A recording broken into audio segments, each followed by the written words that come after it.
नमस्ते दोस्तों, अनुपमा भक्ति चैनल में आपका स्वागत है।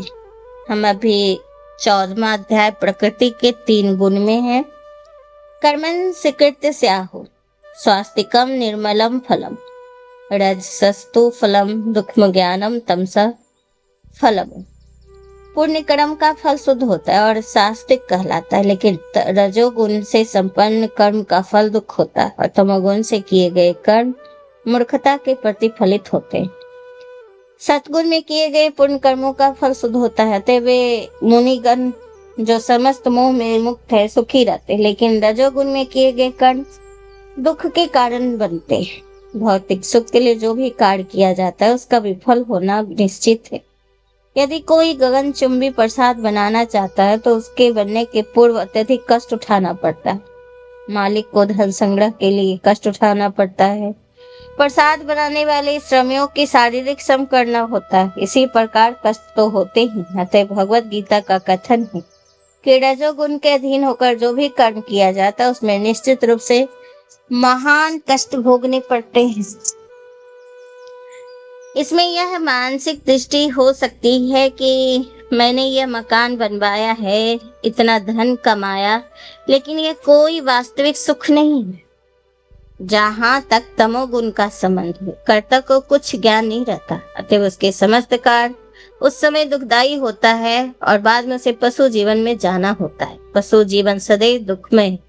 यदि माया के वशीभूत होकर इसे समझ नहीं पाते तो पशु का वध तो तमोगुण का कारण है।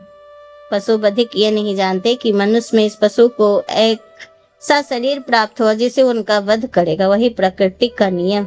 मानव समाज में यदि किसी मनुष्य का वध कर दे तो उसे प्राण दंड मिलता है। यह राज्य का नियम। अज्ञानवश लोग यह अनुभव नहीं करते कि परमेश्वर द्वारा नियंत्रित एक पूरा राज्य है। प्रत्येक जीवित प्राणी परमेश्वर की संतान है। उन्हें एक चींटी तक को मारा जाना सहा नहीं जाता, इसलिए मनुष्य को दंड भोगना पड़ता है। अतः स्वाद के लिए पशुवध में रत होना घोर अज्ञान। और मनुष्य को पशु के वध का आवश्यकता नहीं, क्योंकि ईश्वर ने अनेक अच्छी वस्तुएं प्रदान कर रखी। हे प्रभु, आप गाय तथा ब्राह्मणों के हितैषी, आप समस्त मानव समाज तथा विश्व के हितैषी। तात्पर्य है कि इस प्रार्थना से गाय तथा ब्राह्मणों की रक्षा का विशेष उल्लेखन। तत्वात् अंजाते ज्ञानम रजसो लोभ एवं च परमात्मोहि तमसो भवतो ज्ञानमेव च। सतोगुण से वास्तविक ज्ञान उत्पन्न होता है, रजोगुण से लोभ उत्पन्न होता है और तमोगुण से अज्ञान, परमार्थ और मोह उत्पन्न होता है, जो कि वर्तमान सभ्यता जीवों के लिए अधिक अनुकूल नहीं। अतएव उनके लिए कृष्ण भावनामृत की संस्तुति की जाती है। कृष्ण भावनामृत के माध्यम से समाज में सतोगुण विकसित होता है और सतोगुण विकसित हो जाने पर लोग वस्तुओं को असली रूप में देख सके। तमोगुण में रहने वाले लोग पशु तुल्य होते और वे वस्तुओं को स्पष्ट देख पाते हैं। उदाहरण, तमोगुण में रहने के कारण लोग यह नहीं देख पाते कि जिस पशु को वो वध करें उसके द्वारा अगले जन्म में वो मारे जाएंगे। वास्तविक ज्ञान की शिक्षा न मिलने के कारण वे अनुत्तरदायी बन जाते हैं। तो शांति और संपन्नता नहीं रह पाएगी। रजोगुण में लोग लोभी बन जाते हैं। इंद्रिया भोग की उनकी लालसा कोई सीमा नहीं होती। इससे देखा जा सकता है कि भले ही किसी पास प्रचुर धन तथा इंद्रिय तृप्ति के प्राप्ति साधन हो, लेकिन उसे न तो सुख मिलता है न मन शांत होता है। ऐसा संभव भी नहीं है क्योंकि वह रजोगुण में स्थित। यदि कोई रंच मात्र भी सुख चाहता है तो धन उसकी सहायता नहीं कर सकता। उसे कृष्ण भावनामृत के अभ्यास द्वारा अपने आप को सतोगुण में स्थित करना। जब कोई रजोगुण में रत रहता है तो वह मानसिक रूप से ही अप्रसन्न नहीं रहता, अपितु उसकी वृत्ति तथा उसका व्यवसाय भी अत्यंत कष्टकारक होता है। जब अपनी मर्यादा बनाए रखने के लिए अनेकानेक योजनाएं बनानी होती है और जब कष्टकारक होता है वो सारी चीजें, तो तमोगुण में लोग पागल हो जाते हैं और अपनी परिस्थितियों से उबकर वे गलत सलत राह पकड़ लेते हैं। अधर्व गच्छन्ति सत्वस्थावन्ते तिष्ठन्ति राजसा जघन्य गुण वृत्ति स्था अघो गच्छन्ति तामसा। सतोगुण व्यक्ति कर्मशः ऊपर उच्च लोकों की जाते हैं, रजोगुणी इसी पृथ्वी लोक में रह जाते हैं और अत्यंत गर्वित तमोगुण में स्थित है वे नीचे नरक लोक को जाते हैं। इस श्लोक में तीनों गुणों के कर्मों के फल को स्पष्ट रूप से बताया है। ऊपर से लोगों का सर्वलोक में प्रत्येक व्यक्ति अत्यंत उन्नत होता है। जीवों में जिस मात्रा में सतोगुण विकास होता है उसी अनुसार से विभिन्न स्वर्ग लोक में भेजा जाता है। सर्वोच्च लोक सत्य लोक या ब्रह्म लोक है, जहाँ ब्रह्मांड के प्रधान व्यक्ति ब्रह्मा जी निवास करते हैं। हम पहले ही देख चुके हैं ब्रह्मलोक में जिस प्रकार जीवन का आश्चर्यजनक परिस्थितियां उनका अनुमान करना कठिन, तो भी सतोगुण नामक जीवन की सर्वोच्च व्यवस्था हमें यहाँ तक पहुँचा सकती। रजोगुण मिश्रित होता है, ये सती तथा तमोगुण के मध्य होता है। मनुष्य सदैव शुद्ध नहीं होता, लेकिन यदि वह पूर्णतः रजोगुणी है तो वह उस पृथ्वी पर केवल राजा या धनी व्यक्ति के रूप में रहता है, लेकिन गुणों का मिश्रण होते रहने से वह नीचे भी जा सकता है। इस पृथ्वी पर रजो या तमोगुण लोग बलपूर्वक किसी मशीन के द्वारा उच्च लोकों में नहीं पहुंच सकते। रजोगुण में उसकी भी संभावना है कि अगले जीवन में कोई परमात्मा या निमित्त गुण। तमोगुण को अत्यंत गर्वित कहा गया है। तमोगुण विकसित करने का परिणाम अत्यंत भयावह होता है। वह प्रकृति का निम्नतम गुण है। मनुष्य योनि में नीचे पक्षियों, पशुओं, सर्पों, वृक्षों आदि की 80 लाख योनियां हैं और तमोगुण के विकास के अनुसार ही लोगों को यह अधम योनियां प्राप्त होती। पर तामसा शब्द अत्यंत सार्थक है, उनका सूचक है। उच्चतर गुणों तक ऊपर न उठकर निरंतर तमोगुण में ही बने रहते हैं, उनका भविष्य अत्यंत अंधकार होता। तमोगुण तथा रजोगुण लोगों के लिए सतोगुण बनने का सुअवसर और यह कृष्ण भावनामृत विधि में मिल सकता है, लेकिन जो इसे सुअवसर का लाभ नहीं उठाते निरंतर गुणों में बने रहते हैं। नान्य गुणव्य कर्तारम यदा दृष्टानिस्य पश्यति गुणो भज्य परम वेदी महादम सो घीक्षति। जब कोई अच्छी तरह जान लेता है कि समस्त कार्य प्रकृति के तीनों गुणों के अतिरिक्त कोई करता नहीं और जो वह सारे परमेश्वर को जान लेता है तो वह तीनों गुणों से परे, वह भी दिव्य स्वभाव का प्राप्त होता है। समुचित महापुरुष से केवल समझकर तथा समुचित ढंग से सीखकर ही मनुष्य प्रकृति के गुणों के सारे कार्यकलापों को लांघ सकता है। गुणानि तान्तित्य त्रिन्देहि देमसु मृद्धवान जन्म मृत्यु जराधु क्षय विमुक्तो मृत्युम श्रुते। जब देहधारी जीव भौतिक शरीर से संबंध इन तीनों गुणों को लांघने में समर्थ होते तो वह जन्म मृत्यु बुढ़ापा तथा उनके कष्टों से मुक्त हो सकता है और इसी जीवन में अमृत को भोग कर सकता है। इस श्लोक में बताया गया कि किस प्रकार से शरीर में कृष्ण भावना भावित होकर दिव्य स्थिति में रहा जा सकता है। संस्कृत शब्द देही का अर्थ है देहधारी। यद्यपि मनुष्य इस भौतिक शरीर के भीतर रहते हैं, लेकिन अपने आध्यात्मिक ज्ञान की उन्नति के द्वारा प्रकृति के गुणों के प्रभाव से मुक्त हो सकते हैं। कैलिंगे स्त्री न गुणानि नान्तिदो भवति प्रभो किमाचार कथम चैत्रा स्त्री न गुणो नाति वर्तते। अर्जुन ने पूछा कि हे भगवान, जो इन तीनों गुणों से परे वह किन लक्षणों के द्वारा जाना जाता है, उसका आचरण कैसा होता है और प्रकृति के गुणों को किस प्रकार लांघना। इस श्लोक से अर्जुन के प्रश्न अत्यंत उपयुक्त है। वो पुरुष के लक्षण जानना चाहता है।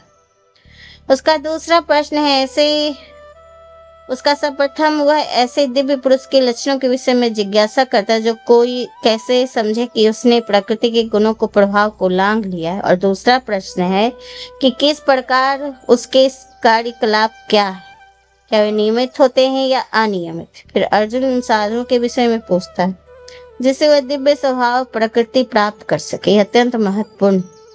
जब तक कोई इस प्रत्यक्ष साधनों को नहीं जानता जिसे सदैव दिव्य पद पर स्थिर रहे, तब तक लक्षणों के दिखने का प्रश्न ही नहीं उठता।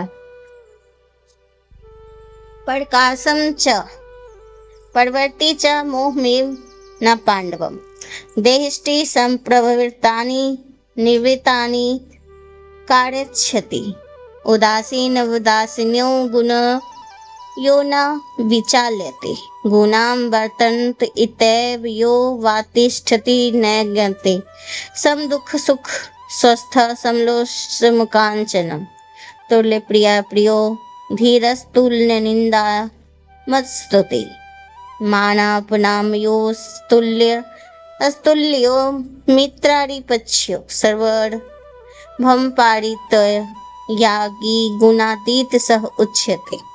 भगवान ने कहा कि हे पांडुपुत्र, जो प्रकाश आसक्ति था मोह के उपस्थित होने पर न तो उसकी घृणा करते न लुप्त हो जाने पर उसकी इच्छा करते हैं, भौतिक गुणों की समस्त प्रतिक्रियाओं से निश्चिंत तथा अविचलित रहता है। वह जानकर कि केवल गुण ही क्रियाशील है, उदासीन है तथा दिव्य बना रहता है। वह अपने आप में स्थिर सुख तथा दुख को एक समान मानता है। जो मिट्टी के ढेर पत्थर एवं स्वर्ण के टुकड़ों के समान दृष्टि से देखता है, जो अनुकूल तथा प्रतिकूल के प्रति सामान्य बना रहता है, जो धीर है प्रशंसा तथा बुराई मान तथा अपमान में समान भाव में रहता है, जो शत्रु और मित्र के साथ समान व्यवहार करता है और जिसने सारे भौतिक कार्यों का परित्याग कर दिया, ऐसे व्यक्ति की प्रकृति गुणों से अतीत करते।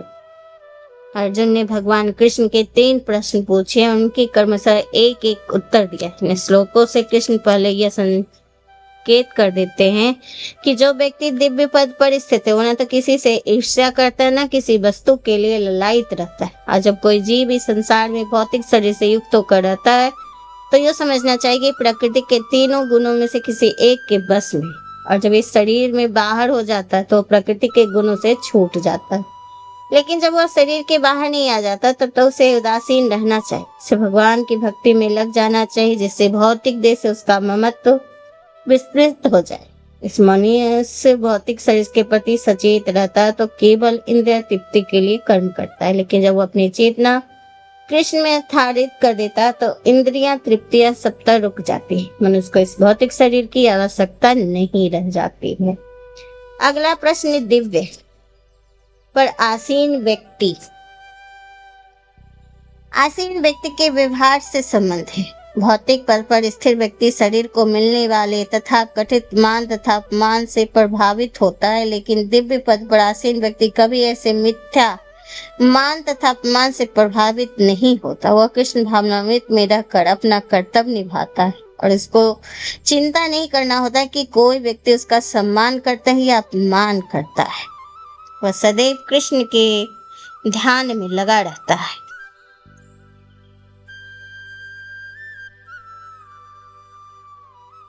माच योचमितारेन भक्ति योगेन सेवितना गुणास समतिद्देतांत ब्रह्म भुवाय कल्पते।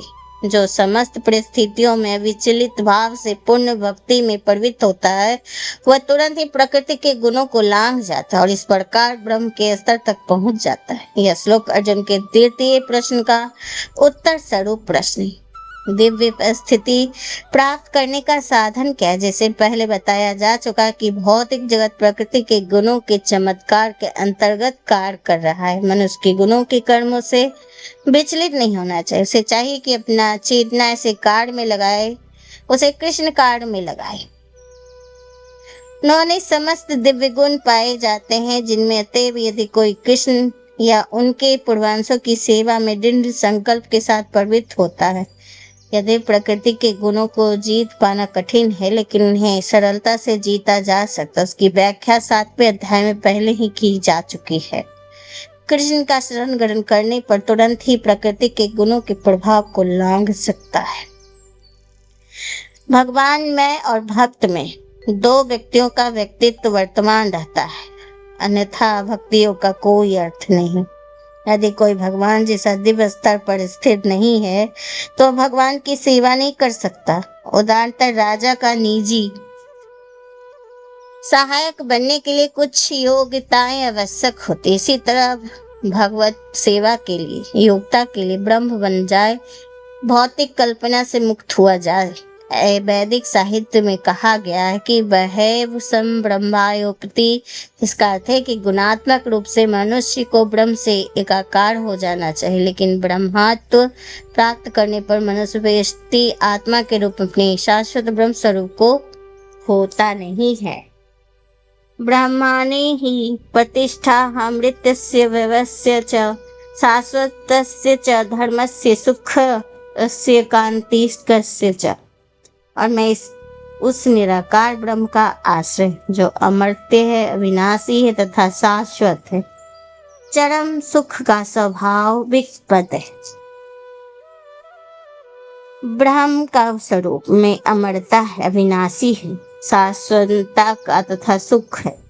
ब्रह्म जो दिव्य साक्षात्कार का शुभारंभ है, परमात्मा इस दिव्य साक्षात्कार की मध्य द्वितीय अवस्था है और भगवान परम सत्य के चरम साक्षात्कार रहते। परमात्मा एवं निराकार ब्रह्म दोनों ही परम गुरु के भीतर रहते हैं। सातवें अध्याय में बताया चुका है कि प्रकृति परमेश्वर को अपरा शक्ति की अभिव्यक्ति, भगवान इसे अपरा प्रकृति से प्राप्त प्रकृति की व्यवस्था करते हैं और भौतिक प्रकृति के लिए आध्यात्मिक स्पर्श। हम प्रकृति द्वारा बुद्धिजीवी आध्यात्मिक ज्ञान का अनुशीलन करना प्रारंभ करते हैं।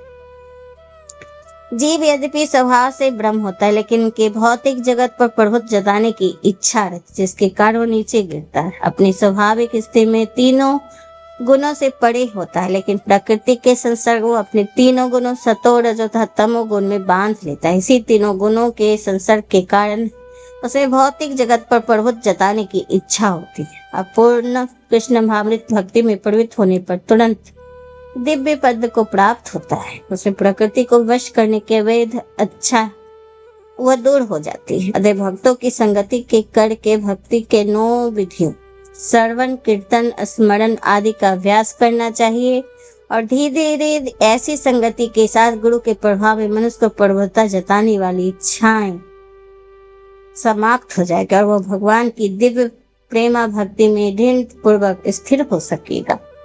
तो दोस्तों, आज ये 14वां अध्याय खत्म हुआ।